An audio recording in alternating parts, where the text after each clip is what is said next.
everybody, welcome to the 2300 Gear Jammer channel. I was talking pretty fast in the engine harness video because I had a whole lot of stuff to cover. This one I'm going to probably be talking even faster because it's going to be like 190 degrees today. So I want to get this thing knocked out, as much of this car done as I can, and then go very much not here. And when I did the roof install, the next thing on my list was to do some of the outside and insulate. And instead of doing the insulation, I didn't do the insulation. So this is what I get. So we're gonna work on this junk Pinto instead. And my original plan was to do the PIMP install. PIMP's the ECU that I'm gonna be using. And I'm not quite there yet. So I did the engine harness and I'm excited about that.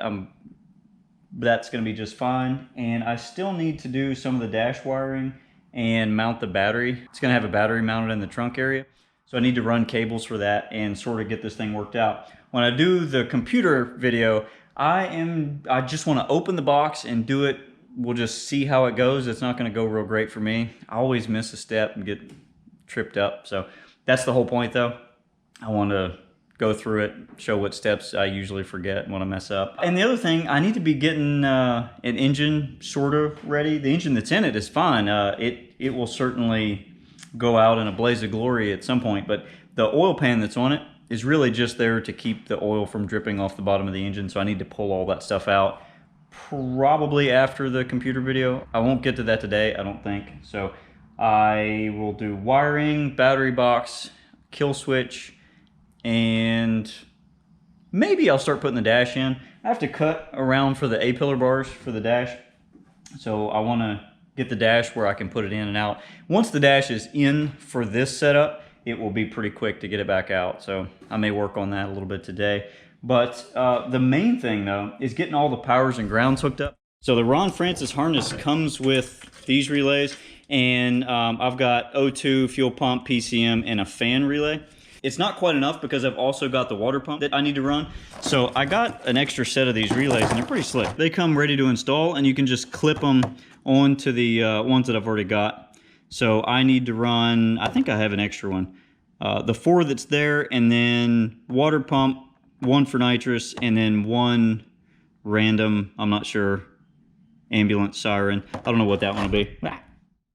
So the other thing, when you do a battery in the trunk, you gotta have some kind of external kill switch.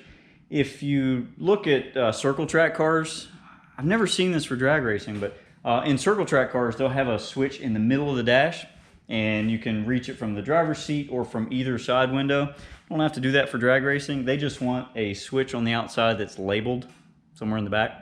So I bought a rear bumper just because it's got a kill switch. But the downside of that, really, is it would get into my vise. So I don't know that I want to do that. And I need to decide, I got to get all this junk out of here. The fuel cell is going to sit down on the spare tire well, and the battery is probably going to sit here. I need to decide that kind of thing too and get that worked out.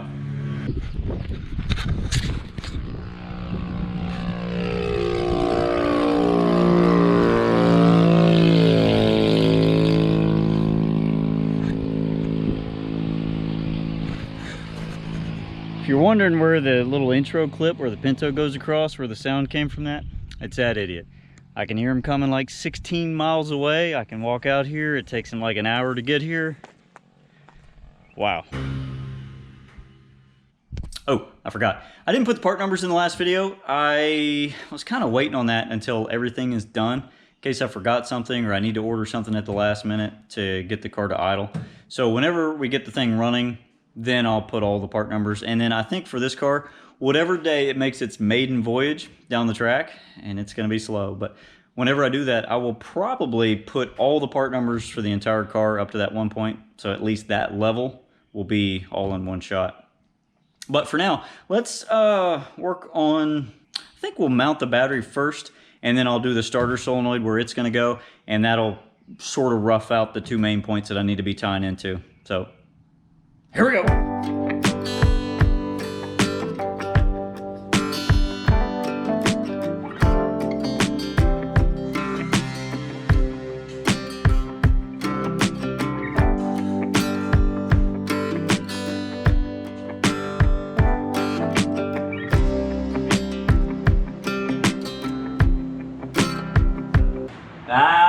Why is it so hot? Before the battery box, here's a few things of note. One, that is an approved battery terminal. Two, this is the harness that runs down to the transmission. And it's 4 wires that run down on an automatic. 2 for the backup lights, 2 for the neutral switch. But on a manual transmission car, and again, Fox Mustang is the same way, is it's got this little loop in it. So a lot of times people will leave this harness unhooked at the transmission, like on a T5, and then the car won't start. So that's something to note. Just to avoid this, I am gonna cut these back kind of up here in the harness somewhere. I'm gonna leave the reverse lights on the shifter still. I got those working in the body harness video, but I'll be able to shorten up the neutral switch. I'm still gonna run a neutral switch on the clutch, so I gotta do that at some point, but at least for now, I'm gonna ignore that completely. We'll get rid of a little bit of wiring, and later on I'll figure out how much length I wanna cut out of the reverse lights, but I'm gonna leave it like it is for now.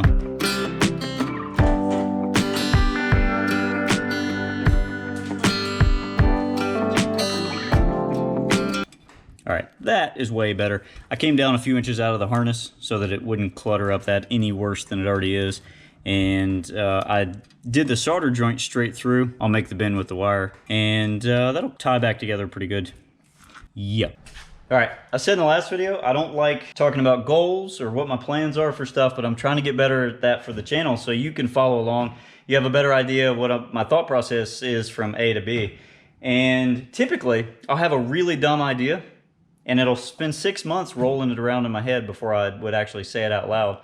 And then once I get to that point, I'm kind of committed. I'll spend another 6 months trying to convince myself to not do it. And by then it's just, even if it's a dumb idea, I'm usually into it. This time, what I'm trying to do is I gotta place the battery. It's gonna be somewhere in this general area, but I am gonna do the Byron wheel stand competition. You go to the drag strip and you do the biggest wheelie, like the highest or the longest distance. Usually, cars end up getting mangled pretty bad. That's why we'll do it with this one and not anything else. But weight placement's gonna be pretty important in this car. So if I'm doing the wheel stand competition, I want stuff as far back as I can. But drag racing in general is gonna be really difficult if I put the battery here. I may mount it here for now. And then if keeping the front end down while I'm drag racing becomes an issue and I can't get enough suspension adjustment to it, I will start moving things farther forward to try to keep weight back over the nose. Right now, anything that is from the center of the axle, which is about here back, anything to the backside is only gonna make that problem a lot worse. So I guess for now, I'm gonna put it this far back, and that gives you pretty good access to both. I will leave the cables long enough that I can move the battery farther forward. So I thought about putting it here, but I think that would get in the way of the fuel tank straps, whatever I end up doing there. And really, I think right there is probably the best case scenario because it's just to the front side of the axle and still easily accessed. So I'm not sure. I guess for today, I'm gonna mount it right there.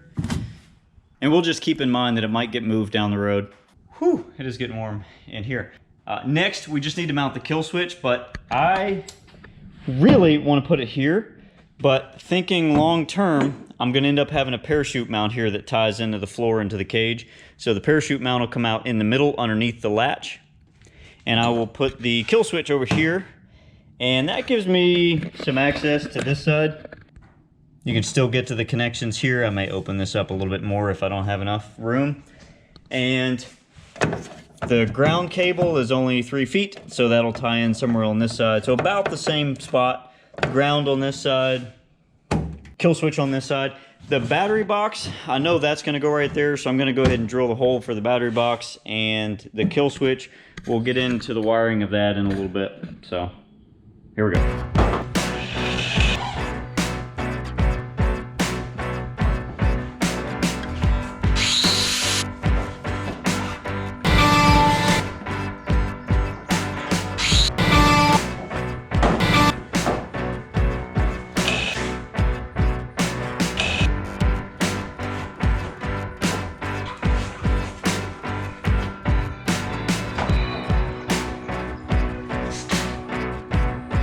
Off, except it's not hooked up. I gave it a little clearance there, make it easier to get to the cable without touching anything. And battery box is in there. I still got to get the positive cable. Negative looks good. Got a vent tube that's in there, and I just went through a hole that's already in the floor. That's not perfect, but it'll be good enough.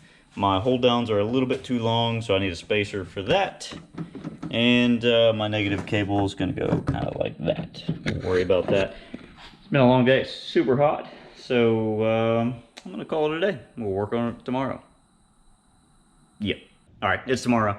And I got some stuff that showed up.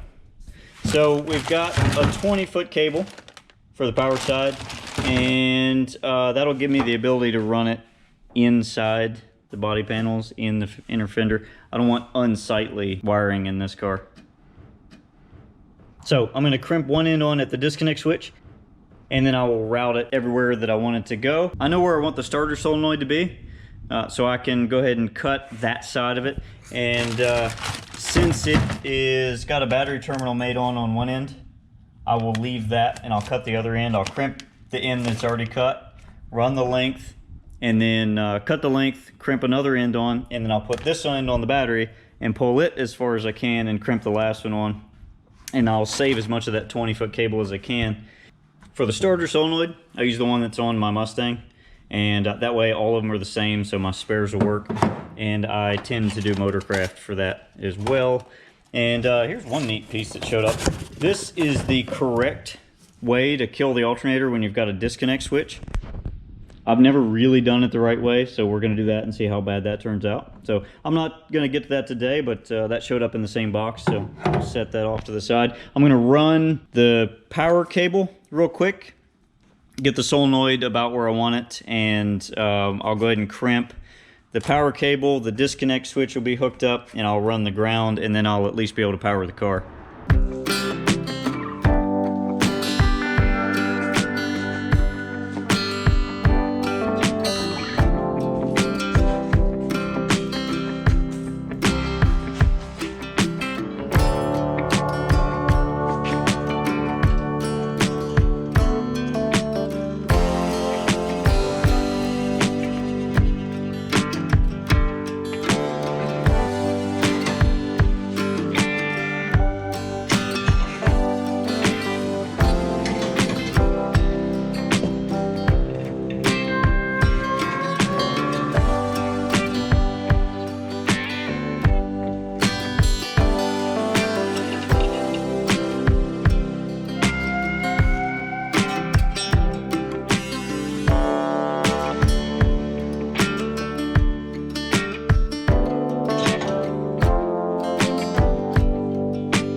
You'd think I would have the tool for this, and I do. It's at the house. So I just used the center out of a power steering pump installer. So it's better than that car. I probably just smashed it with a rock, honestly, when I did that one. So yeah, back at it.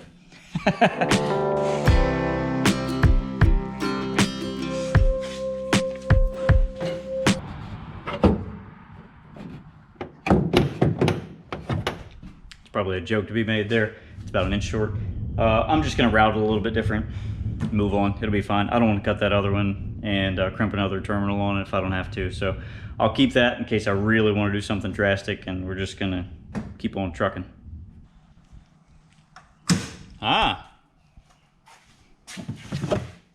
Starting to like it. I still need to clip some of the wiring, and everywhere that there's a potential that the power wire could rub, I'll put some aluminum over it. It's good to go for now.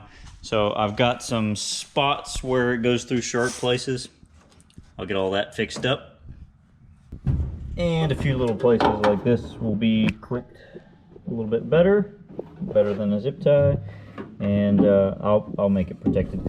Honestly, from where it runs up through the fender and then down through here, and through the rocker panel, I'll probably put loom over the entire thing. That way we don't have any issues with it. And it looks like a mess, but I've kind of got everything trimmed down about where I want it. And I did get a 4-wire connector for the tack. We'll work on that next time.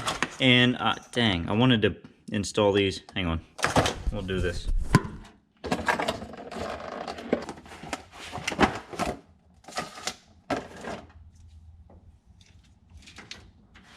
installed. All right, we're getting there. I'm pretty happy with the battery. I like it actually better than the Mustang. And I did that one 20 years ago. So at least I'm getting better at the easy parts. And I got some of the wiring a little bit more roughed out. I'm gonna keep using the phrase roughed out until I just put a dash over it and forget that it's there. We'll work on tack wiring next time, and I'll do the switch panel. You can buy a switch panel that you could drop in, or we can spend a bunch of time and it'll cost about the same. So that'll be fine. Clearly I installed the other relays, so we're good there. And we're gonna start heading towards the finish line on the wiring. And once we do that, I thought about this. I'm gonna get everything completely done, get the engine stuff done, transmission, we'll get a drive shaft in it. I'm gonna get all of the driveline stuff done. And then I will do the pimp install, because then we can start it together with that. So I don't do the pimp install now, and then it'd be a gap in when I start it. So I'm gonna keep going with the wiring. We're gonna do the wiring all the way to the end, and then we'll see what else we get into at that point. But that's about all of this heat I can handle for now. Make sure you put your questions in the comments. I'll try to get to all of them. And if you can share the video, anything that helps. Seems like the comments help bump the video up, so I appreciate all of that. And that's it for this one. We'll catch you on the next one. Bye.